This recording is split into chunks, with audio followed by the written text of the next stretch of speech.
Milionário leva a nova namorada para voar em seu jatinho, mas congela ao reconhecer a aeromoça. Era sua ex. O que ele não imaginava é que um segredo guardado por ela durante anos o deixaria em choque e mudaria sua vida para sempre. O ar frio de São Paulo, rarefeito nos círculos de poder que Ricardo Menezes habitava, parecia sempre carregar o cheiro metálico de dinheiro e ambição.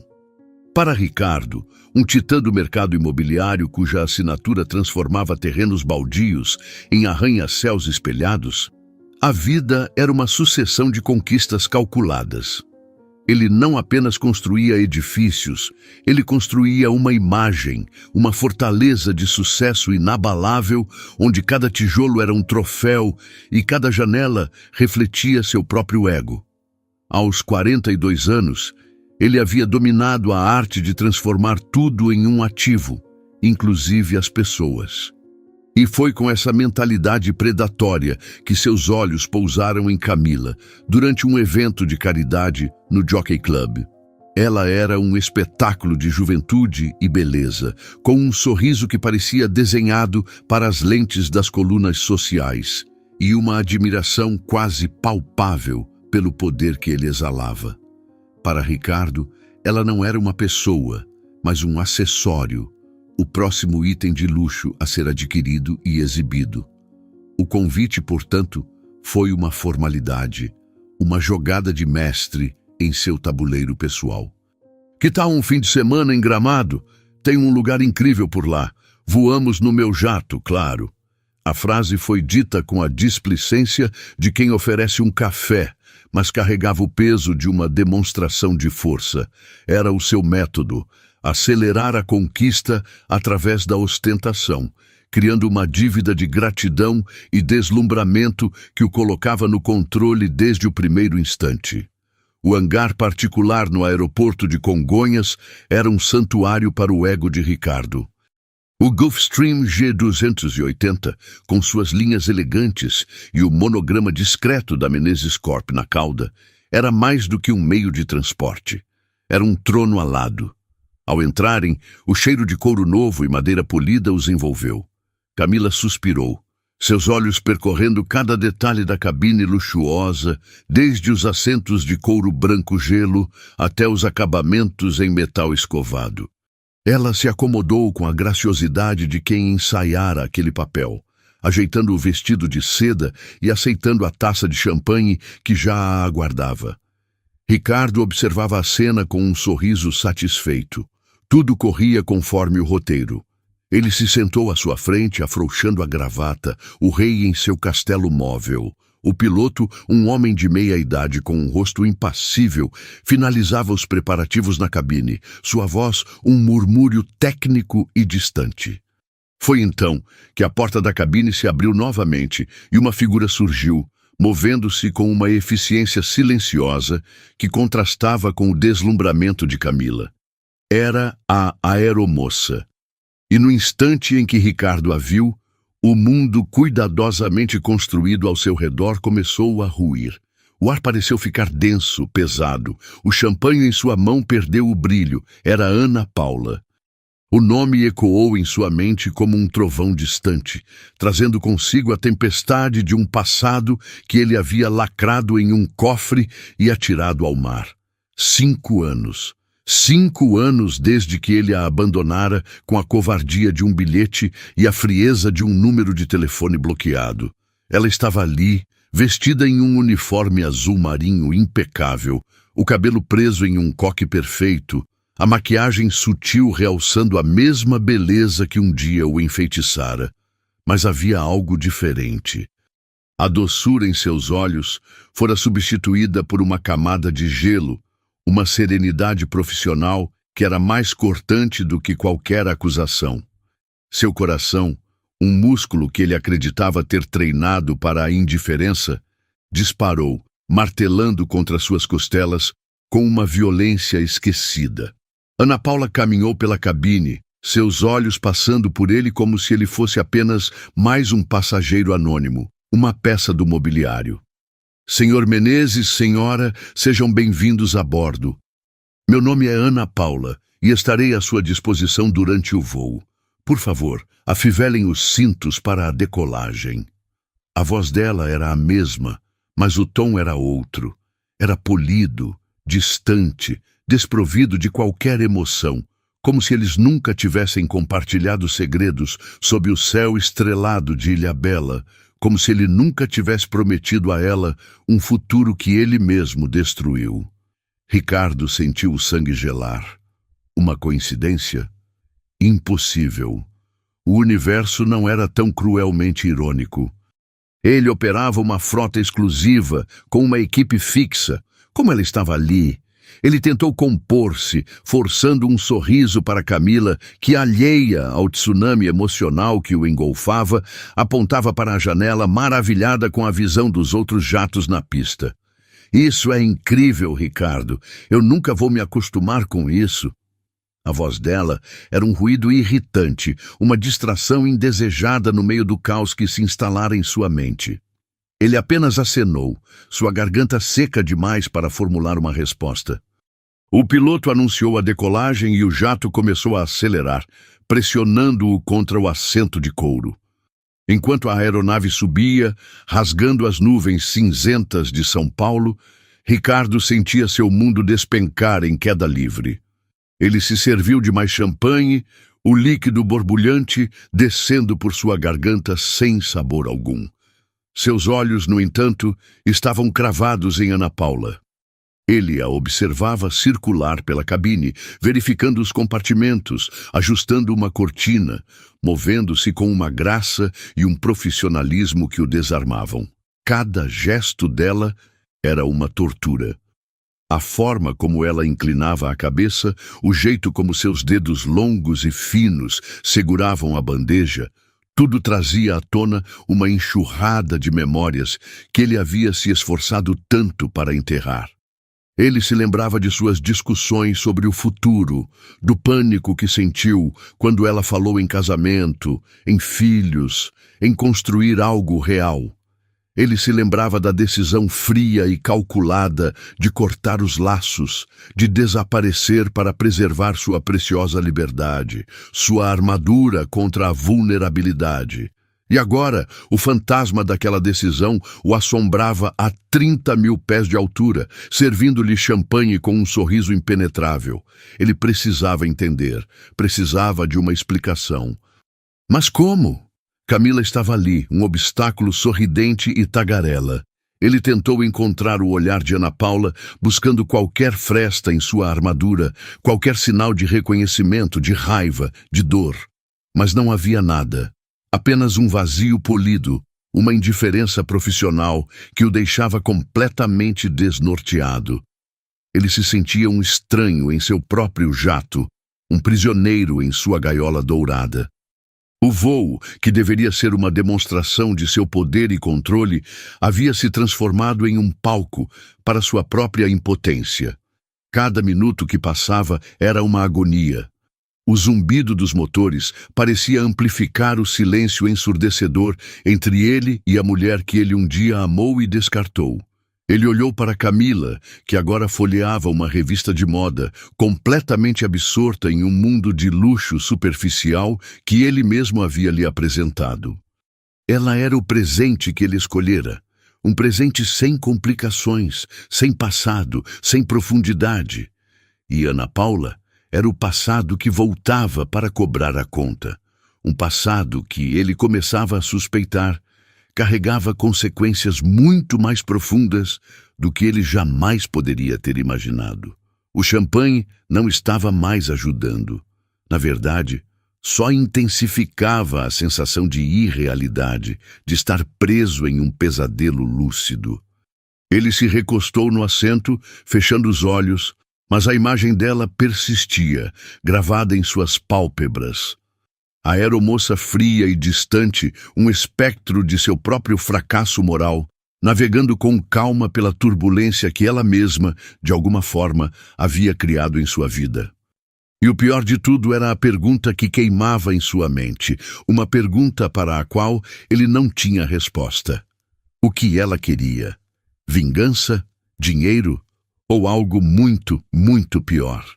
O tempo a bordo do Gulfstream parecia ter se distorcido, cada segundo se esticando em uma eternidade tensa.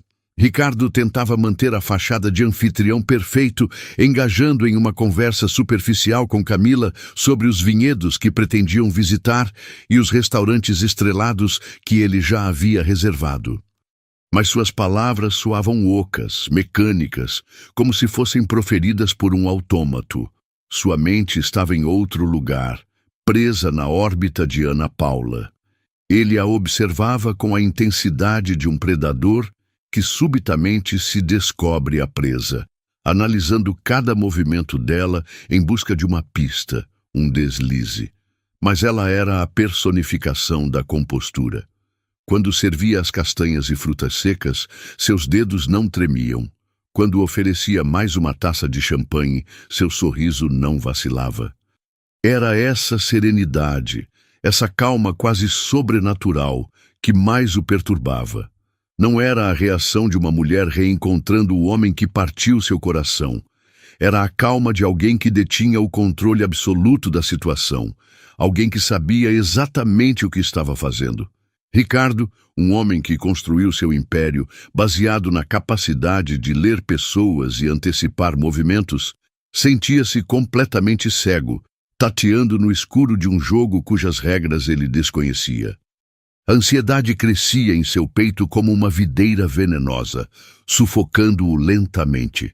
Ele precisava de ar, de uma rota de fuga, mas estava confinado naquela cápsula de luxo a 30.000 pés de altura, com seu passado e seu presente sentados a poucos metros de distância. Foi então que o suave chiado do sistema de comunicação interna quebrou a monotonia do voo, e a voz do piloto, até então um murmúrio distante, preencheu a cabine com uma clareza alarmante. Senhores passageiros, aqui é o comandante. Peço desculpas pela interrupção, mas nossos instrumentos indicam uma flutuação irregular no sistema hidráulico secundário. Embora não represente um risco imediato, o protocolo de segurança é inequívoco.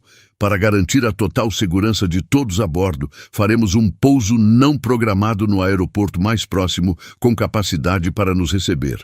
Estamos iniciando os procedimentos de descida para o aeroporto regional de Canela, na Serra Gaúcha.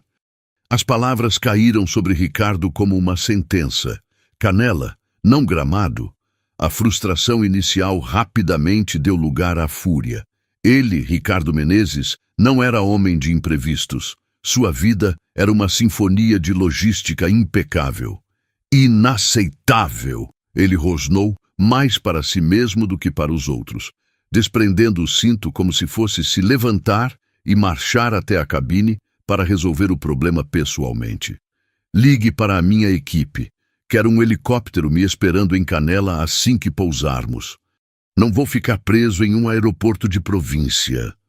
Seus olhos buscaram Ana Paula, esperando ver nela um pingo de preocupação, de desculpas, de qualquer coisa que validasse sua indignação.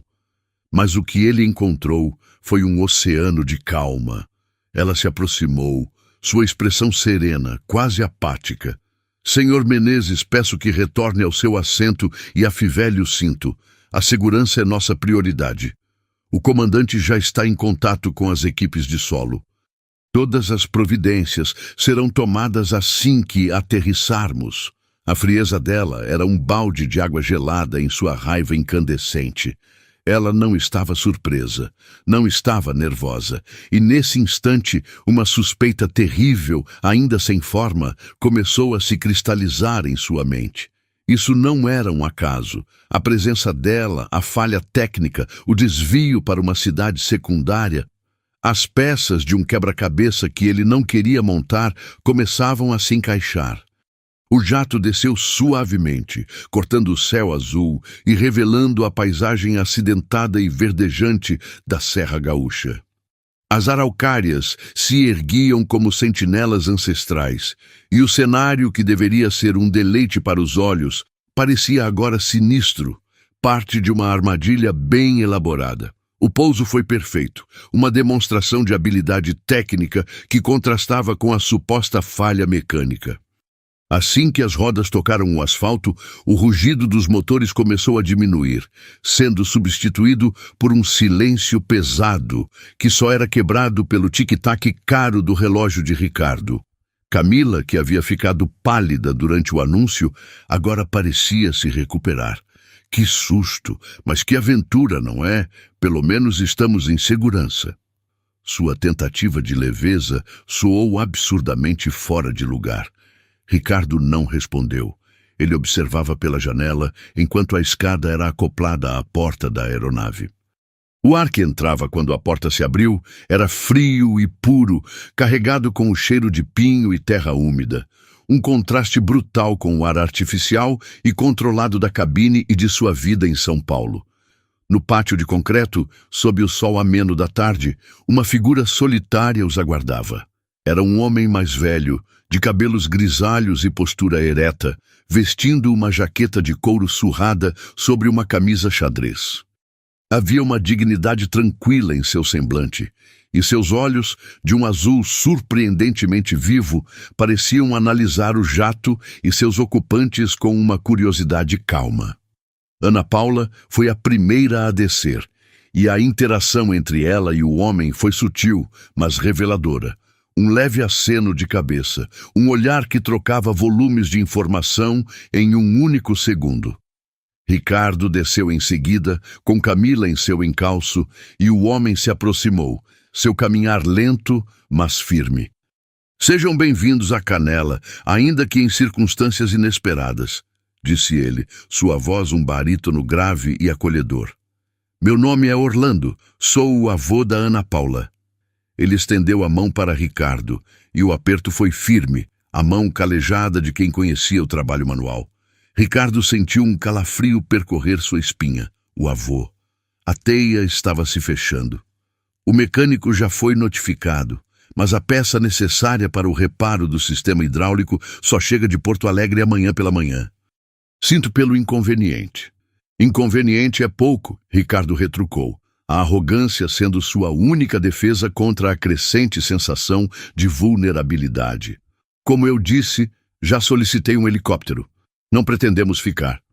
Foi então que Camila interveio, com um sorriso que pareceu a Ricardo, pela primeira vez, um pouco forçado. Ah, Ricardo, não seja tão apressado. Onde está seu espírito de aventura? Olhe para este lugar, é lindo. E o senhor Orlando foi tão gentil. Ela se virou para o homem mais velho. O senhor disse que sua neta era aeromoça. Que coincidência ela estar justo neste voo. A frase foi dita com uma inocência tão exagerada que soou como uma deixa mal ensaiada. Orlando sorriu, um sorriso que não alcançou seus olhos penetrantes. Coincidências. A vida na Serra nos ensina que elas raramente existem. Mas já que estão presos aqui até amanhã, não posso deixá-los sem acomodação. Nossa família tem uma pequena pousada aqui perto. É simples, mas confortável. Faço questão que sejam meus hóspedes. A oferta foi feita como uma cortesia, mas soava como uma intimação. Ricardo olhou de Orlando para Ana Paula, que permanecia em silêncio, uma observadora impassível. Olhou para Camila, cujo entusiasmo parecia cada vez mais falso. Todos ali pareciam compartilhar um segredo, um roteiro do qual ele era o único a não ter recebido uma cópia. Ele estava encurralado. Recusar a oferta seria uma grosseria que nem mesmo ele se permitiria em público. E a verdade é que a ideia de esperar por horas em um saguão de aeroporto minúsculo era ainda menos atraente. Agradeço a gentileza. Ele cedeu, as palavras saindo por entre os dentes. Será apenas por uma noite. Orlando sorriu novamente, e desta vez havia um brilho de triunfo em seus olhos. Claro, apenas uma noite. Enquanto seguia o homem em direção a uma velha caminhonete estacionada perto do hangar, Ricardo sentiu o frio da serra penetrar em seus ossos, um frio que não tinha nada a ver com a temperatura, mas tudo a ver com o pressentimento de que aquela noite seria a mais longa e transformadora de sua vida. A viagem do pequeno aeroporto até a pousada foi um borrão de verde e silêncio.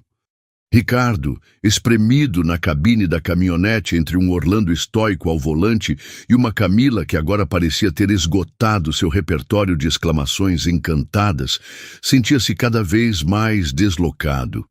Ana Paula seguia atrás, no seu próprio carro, uma presença fantasmagórica no retrovisor. A pousada, chamada Recanto das Araucárias, surgiu ao final de uma estrada de terra ladeada por hortênsias.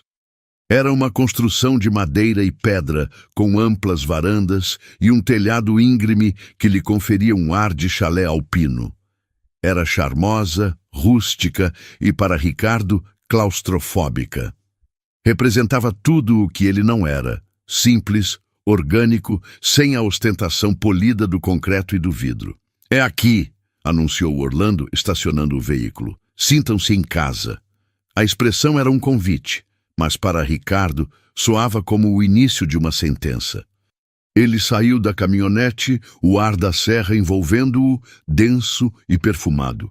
Ana Paula já os esperava na entrada, a chave dos quartos em mãos, sua eficiência de aeromoça transposta para o papel de anfitriã relutante. "Vou mostrar seus aposentos", disse ela, a voz neutra, evitando o olhar dele. "O jantar será servido às 8. O interior da pousada era ainda mais acolhedor, e por isso mesmo mais opressivo para Ricardo. A madeira escura rangia sob seus sapatos italianos. Uma lareira de pedra dominava a sala principal, e o cheiro de lenha queimada misturava-se ao de café fresco. Havia um silêncio ali, uma paz que ele não conhecia, e que em sua agitação interna parecia uma afronta. Seguiram Ana Paula por um corredor de tábuas largas, decorado com fotografias em preto e branco de paisagens da serra e de aviões antigos, bimotores e teco-tecos que pareciam pertencer a outra era. Foi nesse corredor que o tempo parou. Sentado no chão de madeira, de costas para eles, estava um garoto.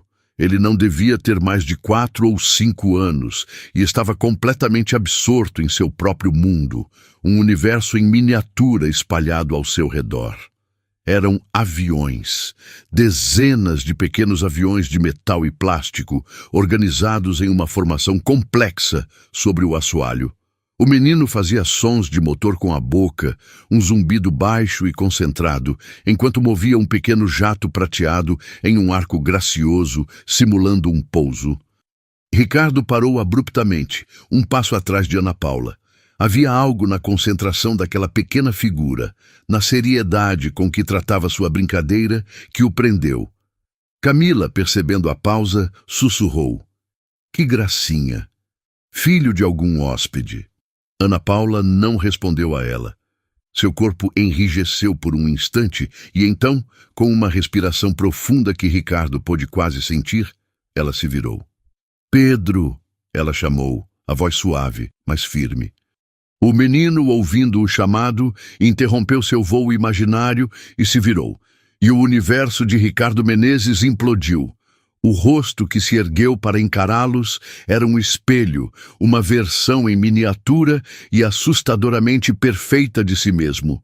Os mesmos olhos castanhos, grandes e inquisitivos, que ele via todas as manhãs no espelho. O mesmo formato do queixo, a mesma curva teimosa da boca.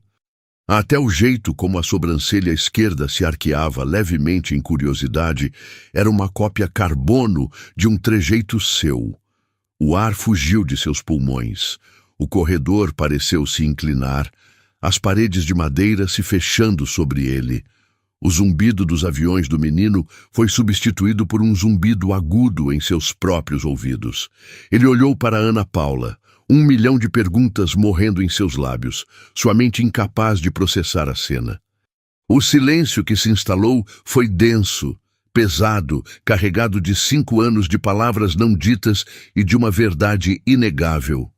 Foi Ana Paula quem o quebrou.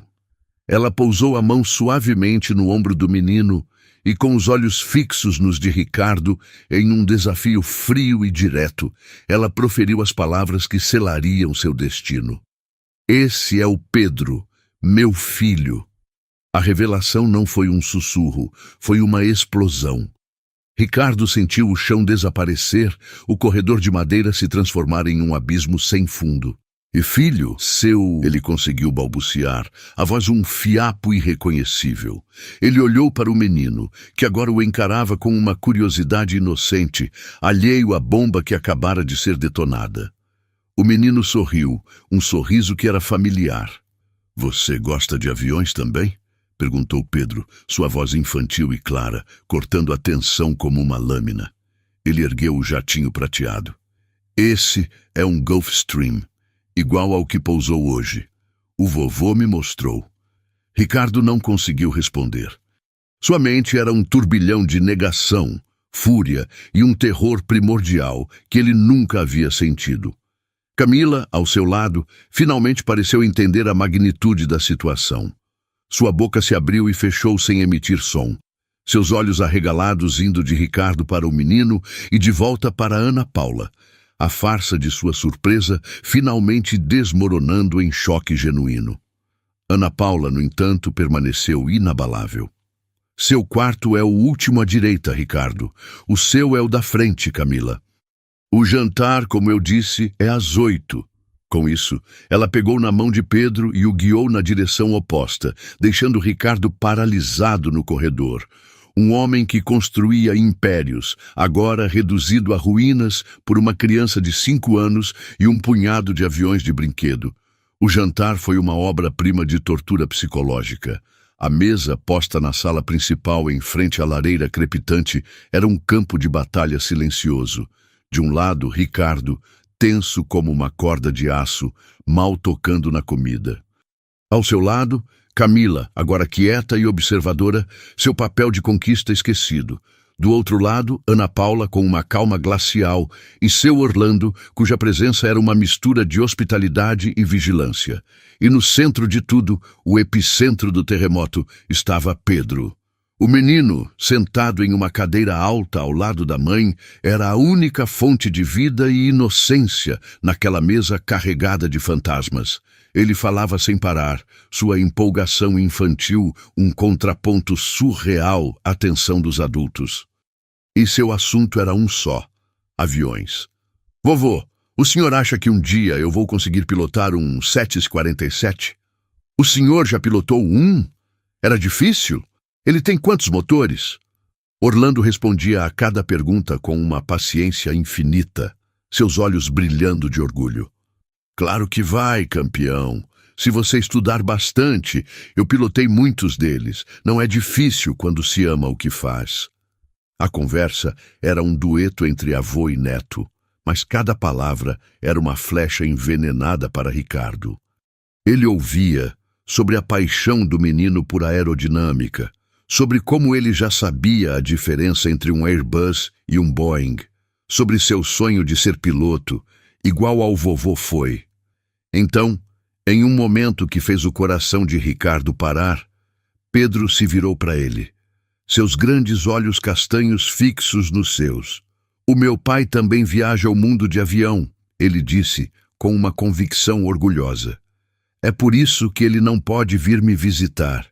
Ele é piloto de voos internacionais. A mamãe que me contou.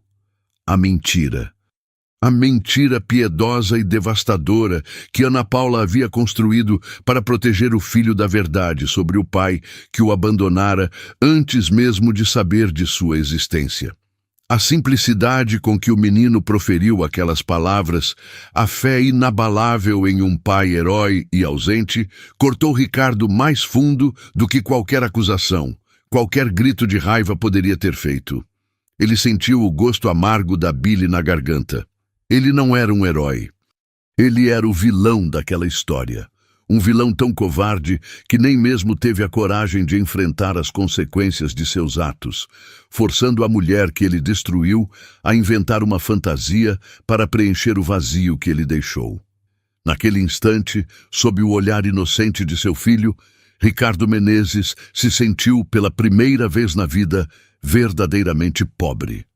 O ar na sala de jantar da pousada estava tão rarefeito quanto no topo de um dos arranha-céus de Ricardo, mas em vez de poder, estava saturado de uma tensão insuportável. Cada garfada era um esforço hercúleo, cada gole de vinho um pretexto para evitar o contato visual. A revelação de Pedro sobre seu pai-herói pairava sobre a mesa como uma nuvem de tempestade, carregada de eletricidade. Ricardo sentia os olhares sobre si.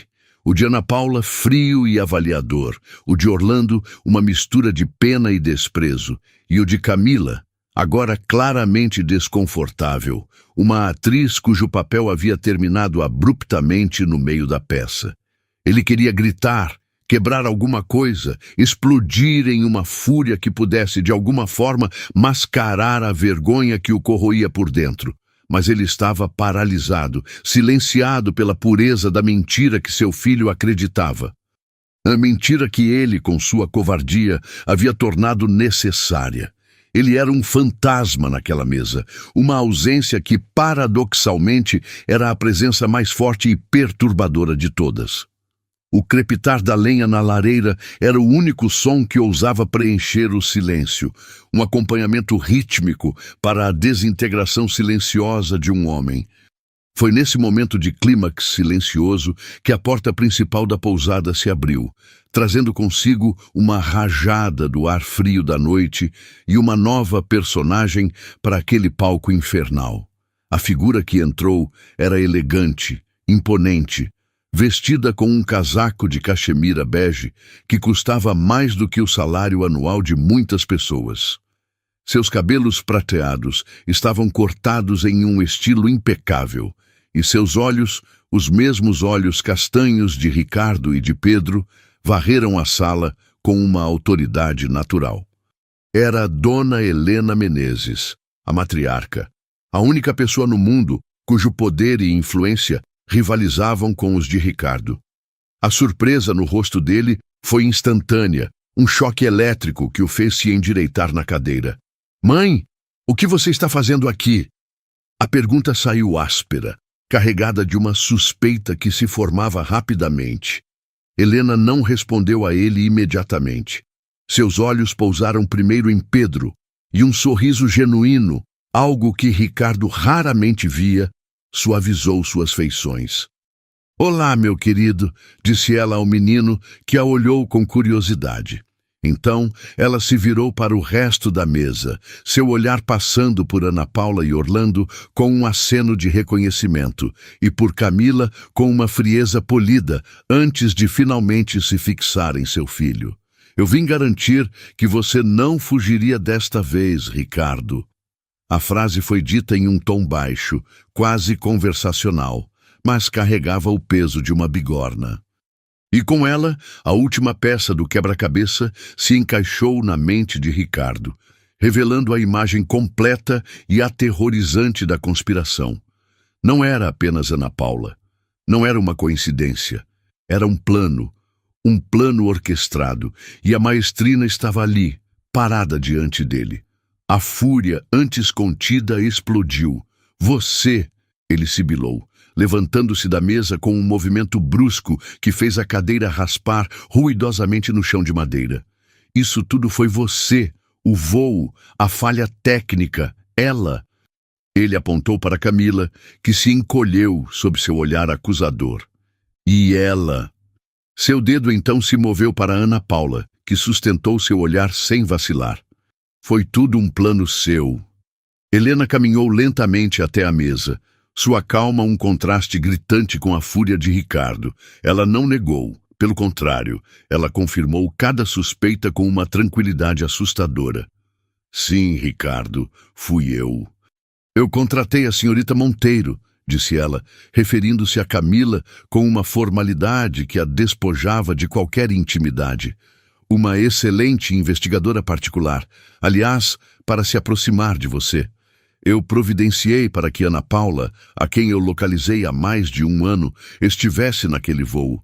E sim, eu conversei com o piloto e com o avô dela para garantir que este imprevisto acontecesse. Eu precisava que você parasse de correr." Cada palavra era um golpe. Sua própria mãe. A mulher que o criou, que o apoiou em cada empreendimento, havia montado uma armadilha elaborada, manipulando sua vida, suas relações, tudo para encurralá-lo. A traição era tão profunda, tão pessoal, que o deixou sem ar. Por quê? Ele conseguiu perguntar, a voz embargada pela raiva e pela dor. Por que fazer isso?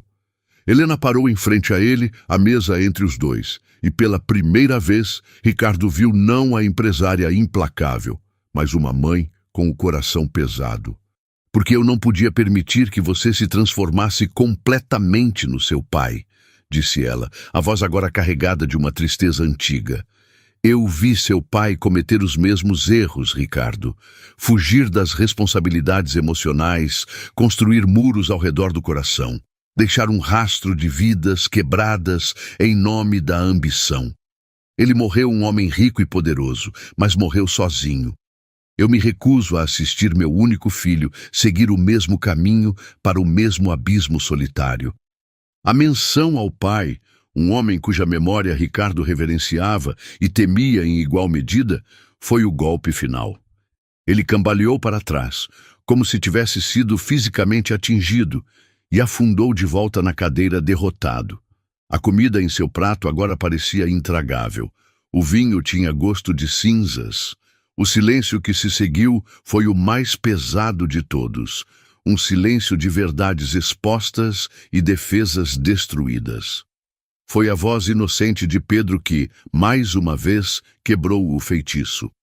Alheio ao drama adulto que se desenrolava, ele havia pego algo de seu bolso durante a confusão. Era um pequeno avião, toscamente esculpido em madeira, mas feito com um cuidado evidente.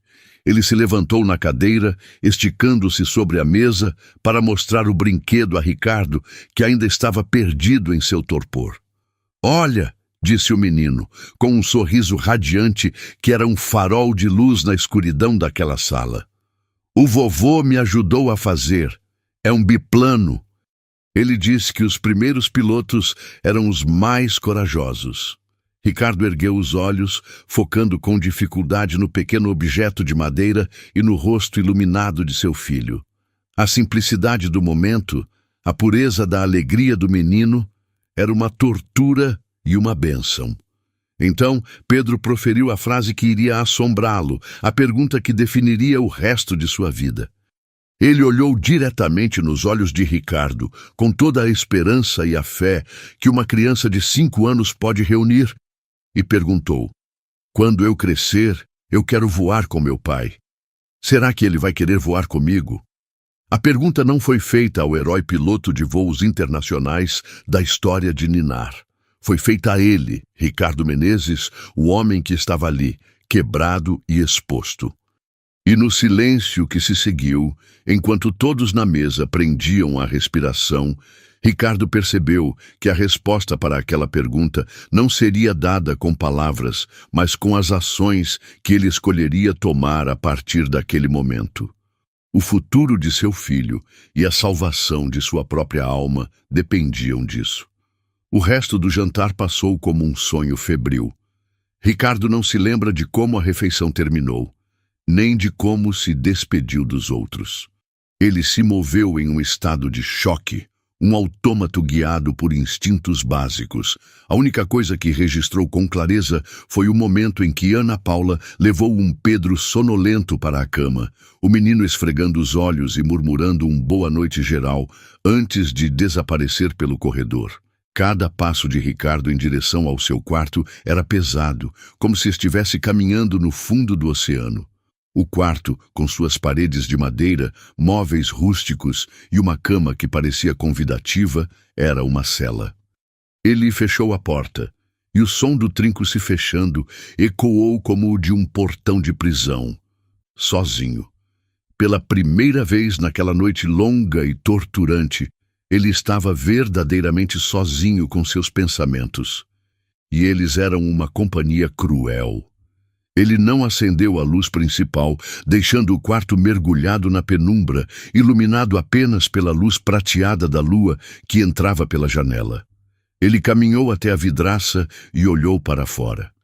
A paisagem da serra, as silhuetas escuras das araucárias contra um céu incrustado de estrelas, era de uma beleza vasta e indiferente.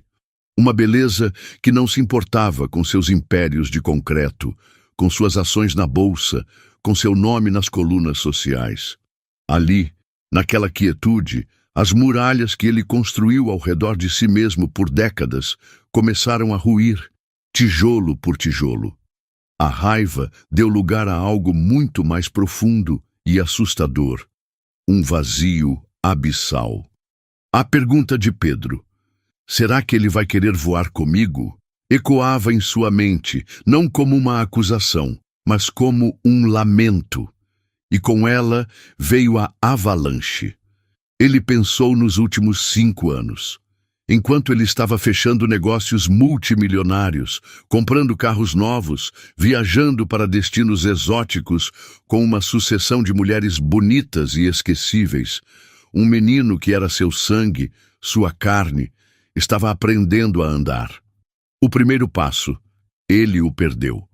Ele imaginou as pequenas pernas vacilantes, a queda, o choro, o consolo nos braços da mãe, braços que não eram os seus. Enquanto ele estava em teleconferências com investidores internacionais, a primeira palavra de seu filho foi dita: mamãe, vovô, avião. Ele nunca saberia. Ele a perdeu. Enquanto ele celebrava a inauguração de mais um edifício monumental com champanhe e aplausos, seu filho estava soprando as velhinhas de seu primeiro, segundo, terceiro, quarto, quinto aniversário. 5 bolos, 5 canções de parabéns, 5 desejos feitos, e ele não estava em nenhum deles. Ele perdeu todos. A dimensão do que ele havia perdido o atingiu com a força de um golpe físico. Não era dinheiro, não era um negócio, não era algo que ele pudesse recuperar com uma aquisição hostil ou uma manobra financeira. Era tempo. Eram momentos. Eram fragmentos de uma vida que ele nem sabia que existia e que agora formavam um mosaico de ausência em sua alma. Ele, Ricardo Menezes, o mestre do planejamento, o homem que controlava cada variável, havia cometido o erro de cálculo mais monumental de todos. Ele havia trocado o insubstituível pelo trivial. Ele se afastou da janela e se sentou na beirada da cama, a cabeça entre as mãos. As palavras de sua mãe voltaram, cortantes e precisas. Eu não podia permitir que você se transformasse completamente no seu pai.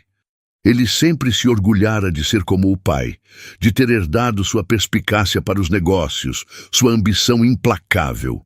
Mas agora, pela primeira vez, ele via o outro lado daquela herança, a solidão, o vazio emocional, a incapacidade de se conectar. Seu pai havia deixado um legado de riqueza e um rastro de relacionamentos destruídos. E ele estava no mesmo caminho. A noite se arrastou, longa e sem sono. Cada sombra no quarto parecia tomar a forma de suas falhas. Cada som do lado de fora, o pio de uma coruja, o sussurro do vento, parecia zombar de sua solidão autoimposta. Ele não chorou.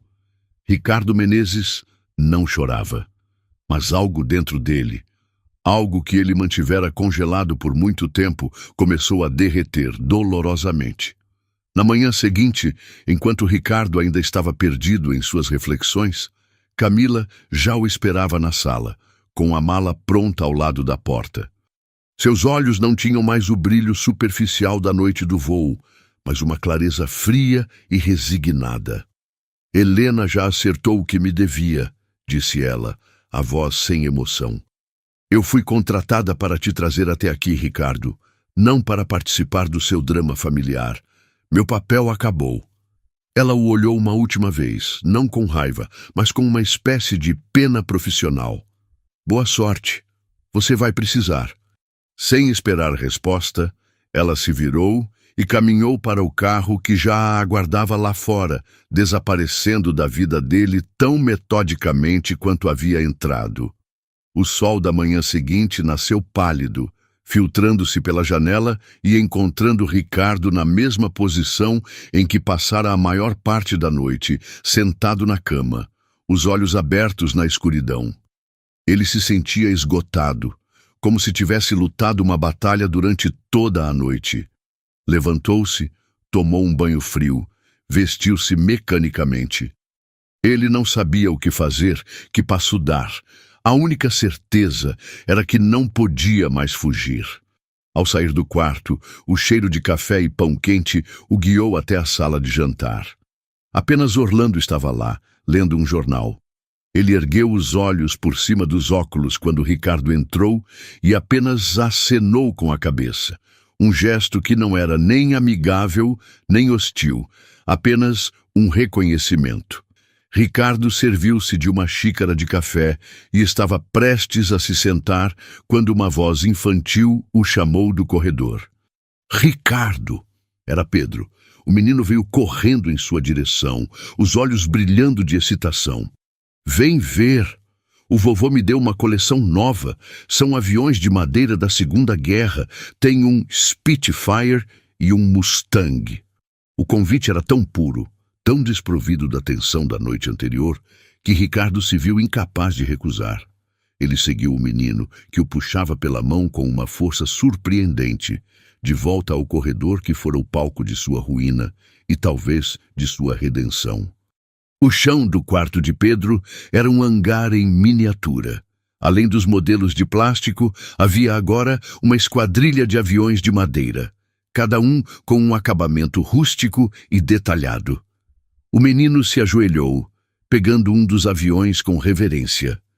Esse é o meu favorito, disse ele, entregando a Ricardo um modelo de caça com as insígnias da Força Aérea Brasileira. O vovô disse que pilotos brasileiros voaram em um desses na Itália. Ricardo segurou o pequeno avião de madeira. Era leve, mas em suas mãos parecia ter o peso do mundo. Ele passava os dedos pela superfície lisa, pelas asas cuidadosamente lixadas. Ele olhava para o menino à sua frente, para a paixão genuína em seus olhos, para a confiança com que ele compartilhava seu tesouro. E então Pedro olhou para ele, o mesmo olhar sério e esperançoso da noite anterior, e repetiu a frase que se tornara o mantra de sua existência recém-descoberta. Quando eu crescer, quero voar com meu pai. Desta vez, a frase não veio acompanhada da pergunta. Era uma afirmação, uma declaração de fé. E foi isso que finalmente quebrou a represa. Ricardo sentiu um nó se formar em sua garganta, uma pressão em seu peito que ele não conseguiu conter. Seus olhos, que permaneceram secos por anos de indiferença calculada, arderam. Uma lágrima, quente e solitária, escapou e rolou por seu rosto. Depois outra, e mais outra. Ele não tentou escondê-las. Ali, no chão do quarto de seu filho, cercado por aviões de brinquedo, Ricardo Menezes chorou.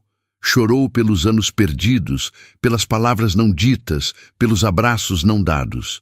Chorou pela solidão de seu pai e pelo medo de herdar o mesmo destino. E, pela primeira vez, ele percebeu com uma clareza ofuscante que todos os seus arranha-céus, todos os seus milhões, todo o seu poder, não valiam absolutamente nada. Eram estruturas ocas, vazias de significado, comparadas à tarefa monumental e aterrorizante que agora se apresentava a ele: aprender a ser pai. O choro de Ricardo não foi um espetáculo de soluços, mas um colapso silencioso. As lágrimas, que ele por tanto tempo considerara um sinal de fraqueza, agora eram uma purificação, lavando anos de arrogância e solidão. Pedro, com a sabedoria intuitiva que só as crianças possuem, não se assustou. Ele apenas observou o homem grande à sua frente com uma seriedade solene. Então, com um gesto simples que continha um universo de compaixão, o menino pegou seu aviãozinho de madeira favorito, o biplano, e o colocou gentilmente na mão de Ricardo. "Pode ficar com esse", ele sussurrou, "para te dar sorte." Naquele instante, Ricardo soube que sua vida, como ele a conhecia, havia terminado. O que nasceria daquelas ruínas, ele não sabia, mas pela primeira vez sentia a esperança de construir algo que realmente importasse. A manhã da partida chegou com uma beleza cruel. O céu da serra estava de um azul límpido e o ar frio e revigorante. O jato, supostamente consertado, aguardava no pequeno aeroporto, um reluzente símbolo de metal do mundo que Ricardo deveria reivindicar.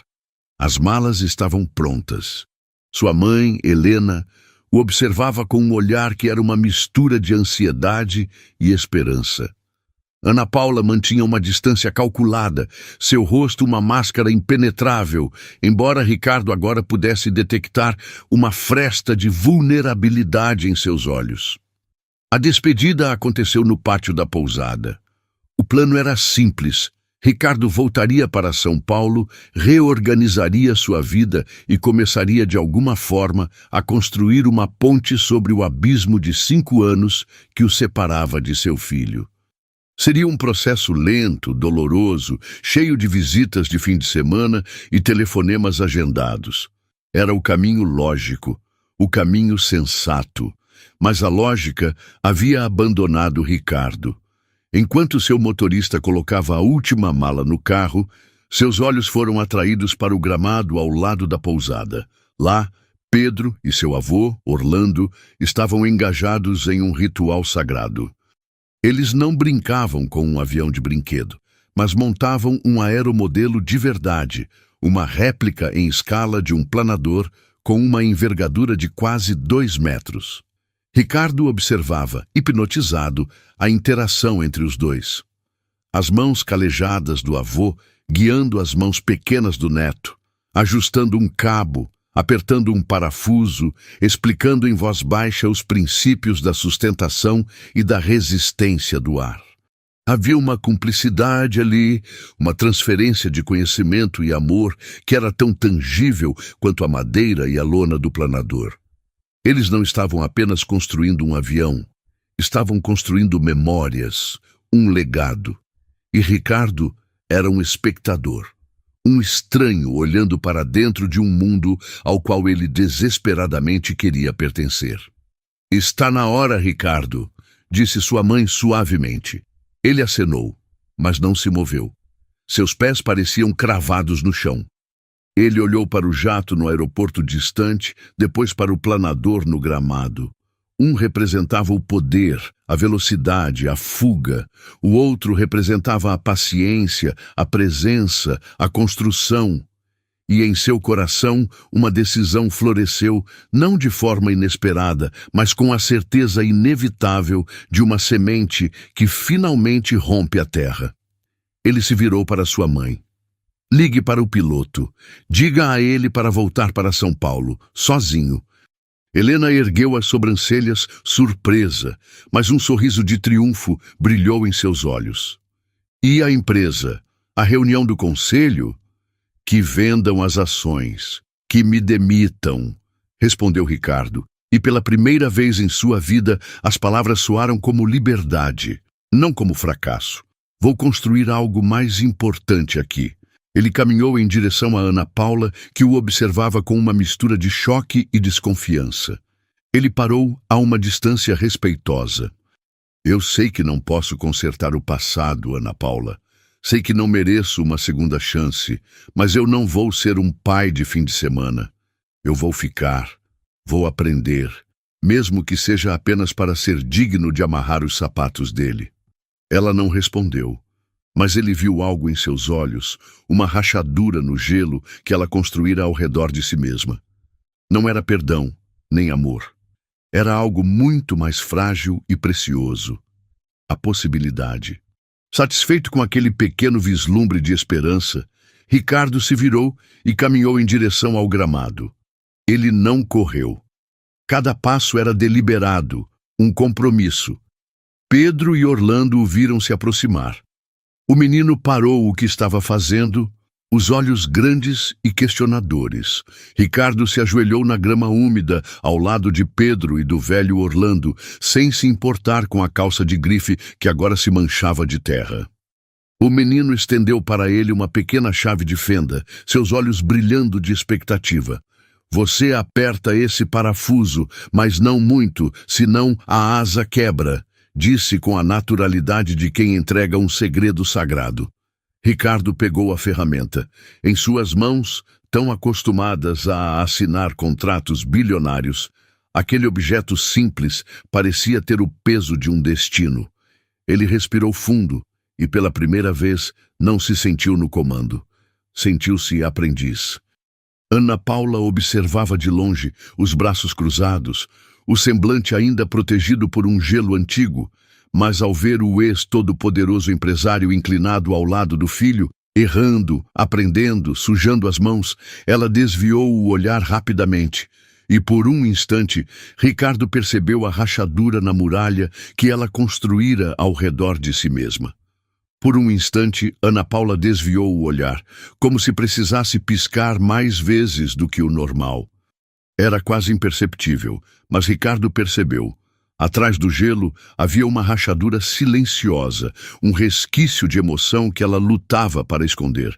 Não era perdão, não era amor renascido, era algo mais raro e frágil, esperança. Pedro, radiante, olhou para ele como se não houvesse passado, como se todos os anos perdidos fossem apenas um prólogo para aquele instante. Quando eu crescer, quero voar com meu pai. Você vai voar comigo? Perguntou repetindo a frase que já ecoava na mente de Ricardo como uma sentença. Ele não hesitou. Não desviou o olhar. Eu vou voar com você, Pedro. E vou começar agora. E naquele gramado simples da serra, com um planador de madeira e lona entre as mãos, Ricardo Menezes, o homem que sempre acreditou que podia comprar tudo, finalmente começou a construir algo que o dinheiro jamais poderia dar. Uma história com o próprio filho. E aí, o que você achou dessa jornada? Em uma escala de 0 a 10, que nota você daria para o final da transformação de Ricardo? Deixe seu comentário e inscreva-se para acompanhar nossas próximas histórias emocionantes. Muito obrigado pela sua companhia e até a próxima.